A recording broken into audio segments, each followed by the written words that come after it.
السلام علیکم۔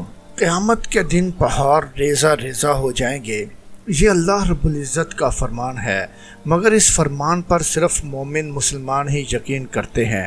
کافر لوگ کہتے ہیں کہ بھلا اتنے بڑے بڑے پہاڑ کیسے ریزہ ریزہ کر دیے جائیں گے، حالانکہ ان کافروں کے لیے اللہ نے کئی بار اپنی قدرت کی نشانیاں دکھائی ہیں، مگر ان کی عقلوں پر پردہ پڑ چکا ہے۔ تو آج بھی جو ویڈیو ہم دکھانے لگے ہیں وہ اللہ کی کبریائی اور اس کی زبردست شان کی ترجمانی کرتی ہے۔ تو آج جو ویڈیو لائے ہیں اس میں مظفر آباد کے قریب ترین علاقے میں لینڈ سلائڈنگ ہوئی، جس وجہ سے پورے پہاڑ کا ایک حصہ زمین بوس ہو گیا۔ اس میں مظفر آباد کے قریب ترین علاقے میں لینڈ سلائڈنگ ہوئی، جس وجہ سے پورے پہاڑ کا ایک حصہ زمین بوس ہو گیا۔ کافر لوگ کہتے ہیں کہ بھلا اتنے بڑے بڑے پہاڑ کیسے ریزہ ریزہ کر دیے جائیں گے، ان کی عقلوں پر پردہ پڑ چکا ہے۔